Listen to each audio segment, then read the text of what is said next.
Fala, galerinha, beleza? Sejam bem-vindos à nossa aula de Física para a terceira série do ensino médio da Rede Estadual de Goiás.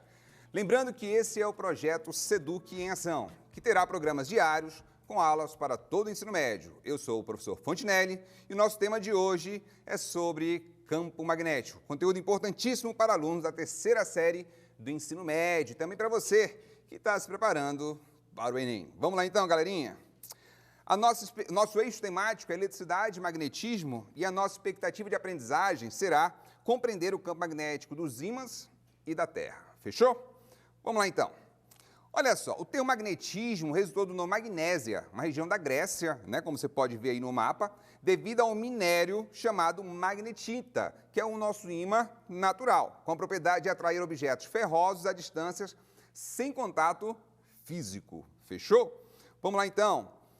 Propriedades dos ímãs, olha lá, magnetita é um mineral magnético formado pelo óxido de ferro 2 e 3, cuja fórmula química é Fe3O4. E aí você tem quais são as características desse cara? Polaridade, ele vai ter polos. No caso, a gente determina polo norte e polo sul.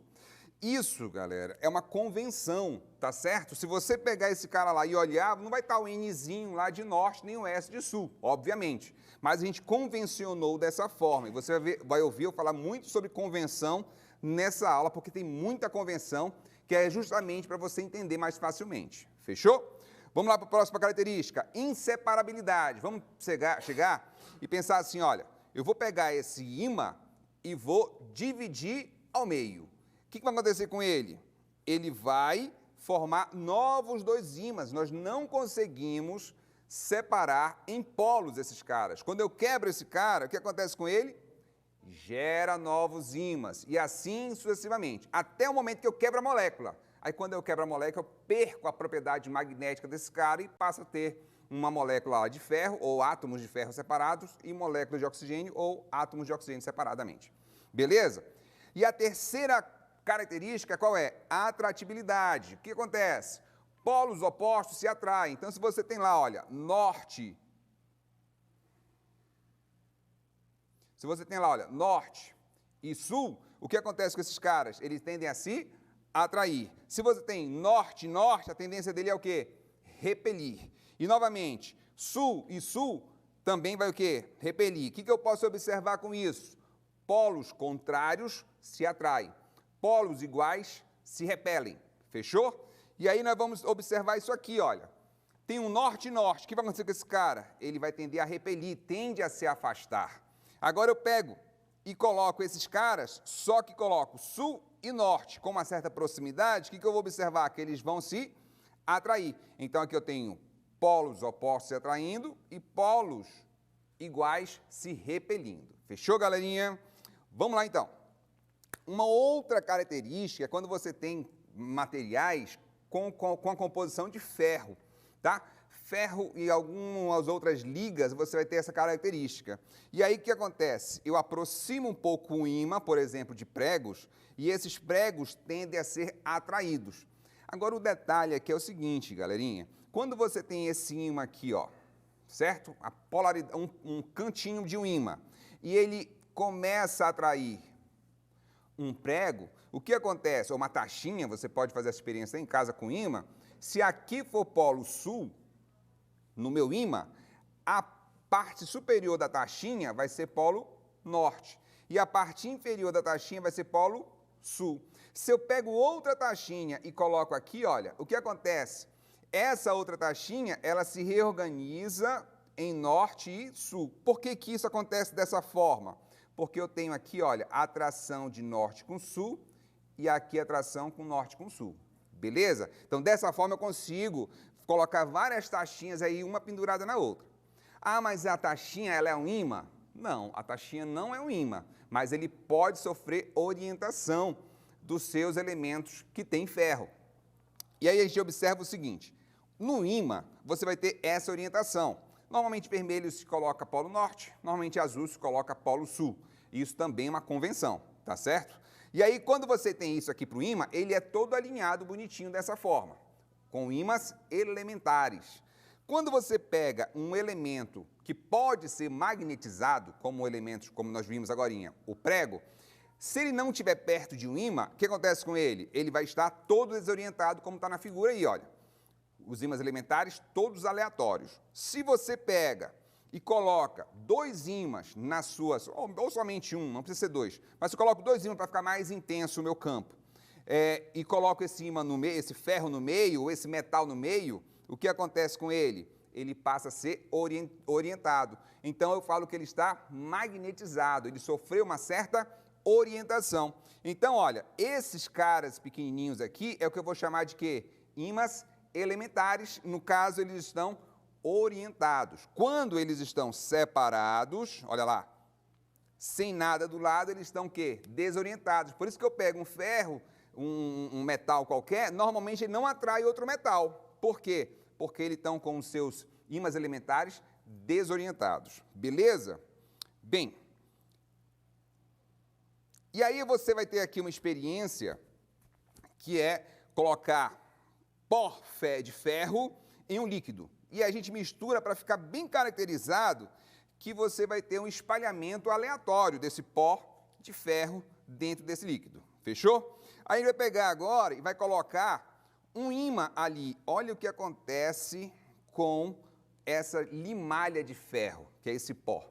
Ele não fica de qualquer jeito agora, ela fica como? Orientado. Esse cara que a gente vai ter orientação, se a gente observar, ele vai ter esse formato aqui, ó. Deixa eu mudar a cor aqui para ficar mais fácil a visualização. Acho que melhora se for vermelho. Melhora. Então, olha só. Ele vai ter aqui, olha, essa orientação. E quando a gente observa isso, a gente vai acabar chamando essa orientação de campo magnético.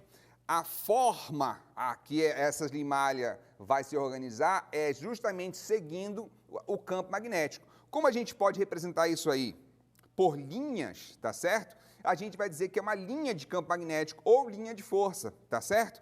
E aí eu tenho, por convenção, um polo norte e um polo sul, onde eu vou ter essa limalha como se ela estivesse entrando e saindo de um para o outro, não é isso? Entrando e saindo de um para o outro, beleza? Vamos entender melhor o que é isso, entrando e saindo. Por convenção também, se orientou dizendo que sai do norte e entra no sul. Sai do norte e entra para o sul. Por que é feito isso? Para dar um significado para essas linhas e ficar mais fácil aplicar futuramente o que eu vou aprender, principalmente em relação à força magnética. Sem essa orientação fica complicado a gente analisar isso aí. Fechou, galerinha? Então, a nossa convenção vai falar o seguinte, olha, a minha linha de campo magnético vai sair do polo norte e vai entrar no polo sul. Se sai do norte, olha o que vai acontecer, sai do norte, entra no sul. Então, olha a setinha aqui dando a orientação, sai do norte, entra no sul, em todo ele, tá certo? Olha, sai do norte, entra no sul, em todo ele. Beleza. E aí, o que eu posso verificar? Se eu colocar uma bússola ali, o que acontece com essa bússola, que é um metal ferroso ali que a gente tem, ó, de ferro, né? Tem um elemento ferro ali. Ela vai sofrer uma orientação. E se eu colocar essa bússola em pé, e ela estiver no campo magnético, ela vai ficar desse formato aqui, se for nessa posição. Nessa posição. Por que acontece isso? Porque a bússola, ela vai ter uma orientação dos seus ímãs elementares num campo. Logo, ele vai pegar aqui, olha, qual é a regra? Sai do norte, entra no sul. No ímã está saindo do norte, mas na bússola não está entrando bem aqui nesse ponto? Se está entrando nesse ponto, aqui é um sul. E está saindo da onde? Para cá. Então, aqui é o norte. Sai e continua para cá. Se eu pegar, colocar uma outra bússola, vai sofrer uma nova orientação. Resultado, aqui a linha sai do norte, mas aqui na bússola ela vai entrar nesse sul e vai sair desse norte. Tá certo? Continuando a sua orientação. Se eu pegar outro, a mesma coisa. De tal forma que eu posso falar o seguinte, olha, quando eu tiver esse cara aqui, ó, e eu tiver esse formato da minha linha, nesse sentido, o que acontece? Essa linha vermelha aqui tracejada vai indicar o meu campo magnético, o meu vetor campo magnético. E aí eu tenho que o meu vetor, então, vai ter essa orientação. Ou seja, esse vetor campo magnético, logicamente, é uma grandeza vetorial, porque tem direção, sentido e intensidade. E aí, quando você tem essas três coisas, você pode representar por uma setinha, que no caso é justamente esse vetor. Observa que essa setinha, ela toca em apenas um ponto dessa linha, tá certo? A gente fala que está tangenciando essa linha. E aí, olha, novamente, coloco outra bússola, eu observo que ela tem essa orientação. Nesse caso aqui, olha, saindo do meu polo norte, entrando no meu polo sul aqui da bússola, e aqui é o polo norte, e voltando aqui para o meu polo sul do ímã. Cuidado, que é muito fácil você trocar as bolinhas aí, beleza? Vamos para frente, então. O que acontece? Quando você pega um ímã, certo? Coloca um vidro por cima e coloca ali malha de ferro, eu vou conseguir observar alguns detalhes que antes talvez eu não tenha percebido. Qual é esse detalhe? É que esse campo dentro do ímã, ele está aqui, ó, olha ali malha aqui no meio do ímã, dentro do ímã aqui, ó. Como é que ela está? Elas estão praticamente em linha reta, não é isso? Por quê? Porque dentro do ímã ele sai do sul e vai para o norte. De tal forma que a gente, além de observar isso, se você observa direitinho essas linhas aqui, olha, elas estão fazendo, na verdade, esse fenômeno aqui, olha. A linha faz isso e vai fechando certas figuras fechadas, tá certo? E aí a gente observa o quê, pessoal? Que esquematicamente, didaticamente, a gente pode fazer dessa forma, para você entender melhor como funciona. Beleza? Então, como é que são as características? Ah, tem mais uma coisinha aí, né? Quando eu coloco dois ímãs juntos, olha só, polos opostos, eu observo essa característica das minhas linhas, olha só. Dá para observar isso? Que a gente, colocando ali malha, teria esse formato? E aí, se eu coloco dessa forma, ela sofre atração. Por quê? Existe continuidade da linha do campo magnético, que também pode ser chamado de linha de força, beleza? Linha de força magnética. E aqui, olha como é diferente esse primeiro imagem dessa segunda imagem. Porque aqui, observa, é como se eles estivessem querendo se afastar. As linhas não se comportam como o caso anterior, tá certo? Se a gente fosse desenhar isso esquematicamente, como é que ficaria? Dessa forma aqui. Tanto que aqui no meio não tem linha. Por que não tem linha? Porque aqui o meu campo magnético é zero e B vai ser o campo magnético que a gente vai representar. Bem, e aí eu tenho que nesse ponto é nulo. Então, quais são as características do campo magnético? Primeiro, são sempre linhas fechadas. Lembra que a gente vinha lá fora e fechava dentro do ímã? Sai em volta ao mesmo ponto. Segundo, as linhas magnéticas nunca se cruzam. Lembra que a gente colocou dois caras opostos, né, de mesmo sinal? No meio era zero o meu campo. Terceiro, fora do ímã, as linhas saem do polo norte e dirigem para o polo sul. E dentro do ímã, as linhas são orientadas do polo sul para o polo norte. Isso aí também já fechamos. Sai e entra em direção perpendicular à superfície dos polos. E para fechar, linhas de força magnética existem através de todos os materiais na presença de campo, quer magnéticos ou não. Tendo um elemento ou não ali do lado, esse campo vai existir. Galerinha, então fechamos por aqui a ideia de campo magnético e não saiam daí, pois após o intervalo teremos aula de Educação Física com a professora Silvana Thaís. Para você que é estudante da terceira série do ensino médio. Até a próxima e um forte abraço. Se cuida, até mais.